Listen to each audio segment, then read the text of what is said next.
भगवान अपने बालकों को धनुर्विद्या और बाण संधान की प्रक्रिया, अस्त्र की समस्त शिक्षाएं दीक्षाएं दे रहे हैं कि अचानक नारद जी ने देखा कि प्रभु यही करते रहेंगे तो आगे की लीलाएं कैसे होंगी। उतने में ही भगवान के पास मगध देश से एक दूत आया।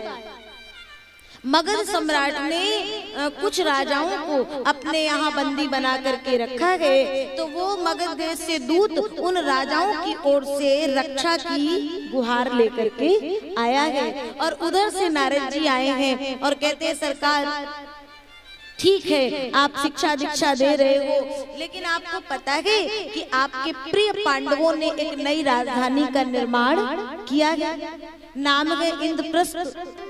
संतों का मत उसी इंद्रप्रस्थ को आज दिल्ली के नाम से जानते हैं। तो क्या उस इंद्रप्रस्थ राजधानी में वे एक यज्ञ कर रहे हैं, नाम है राजसूय। तो प्रभु क्या आप उस यज्ञ में उनके संग में नहीं होंगे? भगवान ने सुना, अरे क्यों नहीं होंगे। भगवान दौड़ करके पांडवों के पास गए और धर्मराज को पूछते हैं, देखो तो जरा धर्म कार्य करने के लिए चलना तो ध्यान देना, अगर कोई ऐसी प्रवृत्ति का व्यक्ति बीच में हो जो केवल काट छांट करे तो उसको थोड़ा सा थोड़ा किनारे कर देना, नहीं तो सरकार को आपके यज्ञ को पूर्ण होने नहीं देगा। यज्ञ पूर्ण होने का मतलब केवल इतना ही नहीं है कि बस हो गया यज्ञ पूर्ण हो गया, पंडित जी की दक्षिणा मिल गई चले गए। समस्त जितने भी जीव हैं, जितने भी जन हैं, उनमें सब में एक संतुष्टि का भाव होना चाहिए। बड़ा सुंदर आनंद आया, लगा कि भगवान का आगमन हुआ है, ये यज्ञ पूर्ण होने की प्रक्रिया है। तो भगवान ने कहा भाई आप यज्ञ कर रहे हो तो उस यज्ञ में सब लोगों का सहयोग है, सबकी सहमति है। बोले एक ही है, एक ही है जो थोड़ा तना तना चलता है। सब आ गए लेकिन वही नहीं आता है। कौन?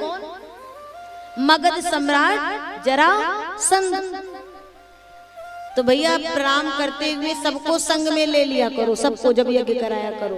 और जो ज्यादा ही टेढ़ा मेढ़ा दिखे उसको उठा करके कह दो अब आना नहीं, दिखना नहीं यज्ञ में, उस भूमि से थोड़ा दूर कर दो, नहीं तो वो कोई ना कोई खलल, कोई ना कोई विघ्न डालेगा। तो कन्हैया कहते हैं तो जाओ, मैं जा रहा हूँ और उसे पक्ष में करूंगा, करने का प्रयास करूंगा, लेकिन हो जाएगा तो ठीक, नहीं तो होगा ही नहीं। हो जाएगा तो ठीक, नहीं तो होगा ही नहीं। भगवान चल दिए, अर्जुन जी को लिए, दादा भीम को लिए और लेकर के जैसे ही चले तो मार्ग में पहुंचे। फिर कहते हैं वेश बदलना पड़ेगा, थोड़ा डेंट पेंट करना पड़ेगा, स्वरूप बदलना पड़ेगा, रूप को बदलना पड़ेगा। और पंडित जी के रूप में गए मगध सम्राट के द्वार पर, आवाज लगाए। मगध सम्राट आए, प्रणाम निवेदित किए। पंडित जी कहाँ से आ रहे हैं?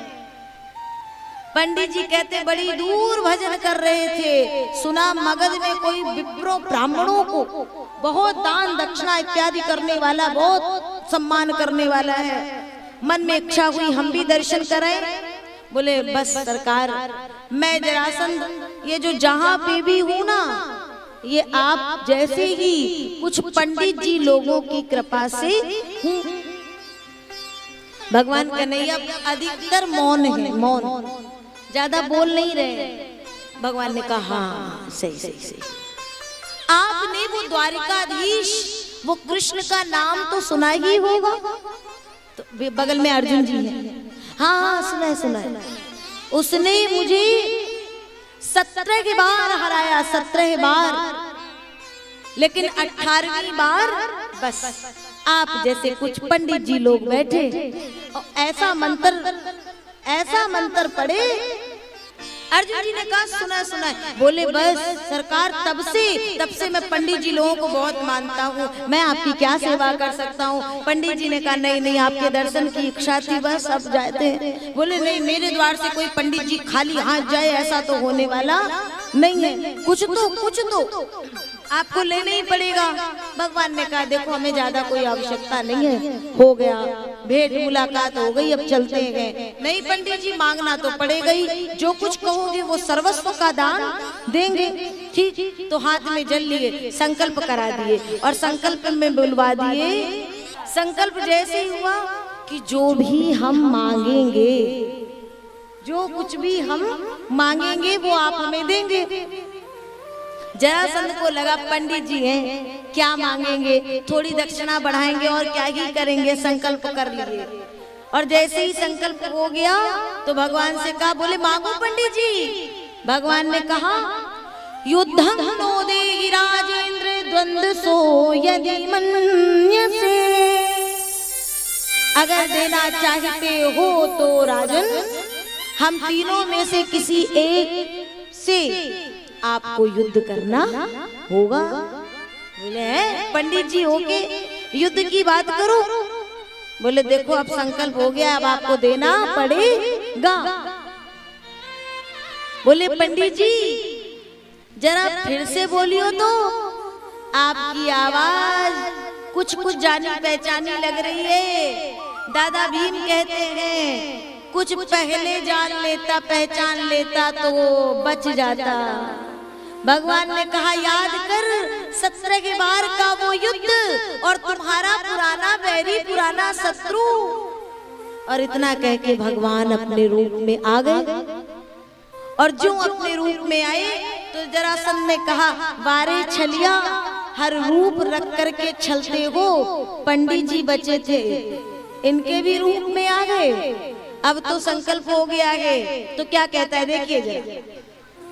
जब कोई हारा हुआ व्यक्ति जिससे हारता है उसके सामने पड़ता है तो बातें कैसे करता है देखिए। भगवान से कहता है तुमसे तो मैं बिल्कुल भी युद्ध करने वाला नहीं हूं, बिल्कुल भी नहीं करूंगा। तुमसे तो मैं बिल्कुल भी युद्ध नहीं करूंगा। क्यों?